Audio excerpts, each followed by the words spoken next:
Alam nyo guys, nagpagawa ako ng maliit lang na swimming pool. 7 by 7 feet. Nagulo ang English niyan! Sasapakin ko yan! Yung kasyang-kasya lang yung pamilya. Ngayon, way back 1 year, 2 years na yata ako nagpagawa niya. Ngayon, lilinisan ko siya. Para hindi na tayo maglalabas dyan sa mga swimming pool na yan. Kasi alam mo naman, yung panahon ngayon, pandemya, baka mahawa pa tayo. So, linisan ko na lang yung ginawa kong mini swimming pool. Ayan. Para hindi na tayo lumayo. Dito na tayo sa bahay. Pagka gusto mo umuwi. Pag nagsawa ka, uwi ka agad. Diba? Okay. Punta natin yung swimming pool na lilinisan natin. Samahan niyo ako. Tara!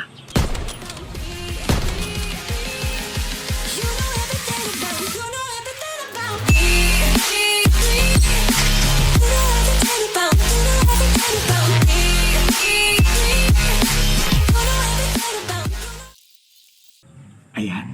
Linisan muna natin yung swimming pool. Suluhin mo yan!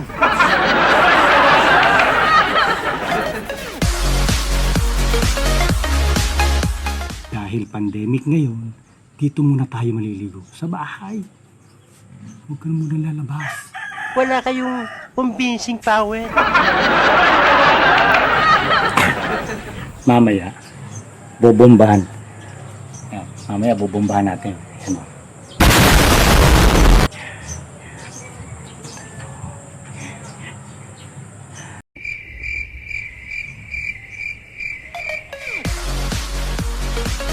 A few moments later. Sasabunin na natin. Sabing mamaya na yan eh! Ako lang ang cute dito!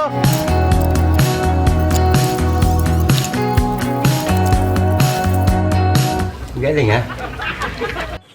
Ngayon guys, tapos na natin linisan. Ang gagawin natin ngayon, bobombahan na natin.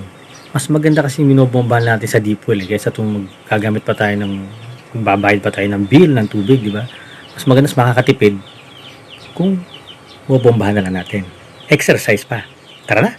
Samahan niyo ako ha. Pag napagod ako, kayo naman. Tara. Bahala ka sa buhay mo!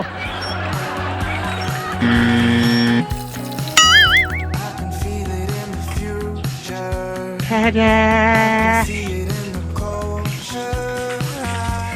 Ma'am, galing mo pala dyan ah! Hindi ko alam ah!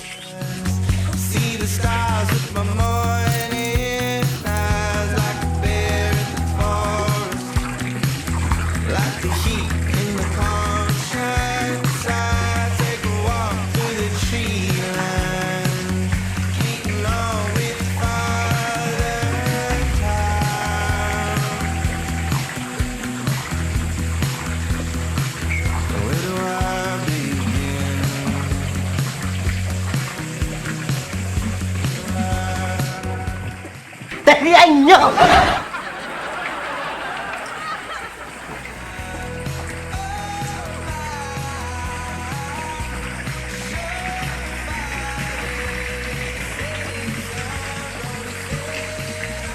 Sino gumagawa nito? Iniwang hindi tapos. Bruh.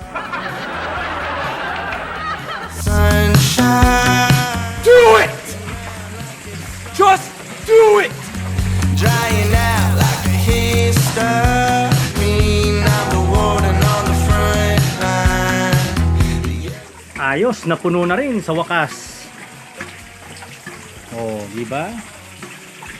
Pwede nang maligo. Pwede na mag-umpisa. Honey,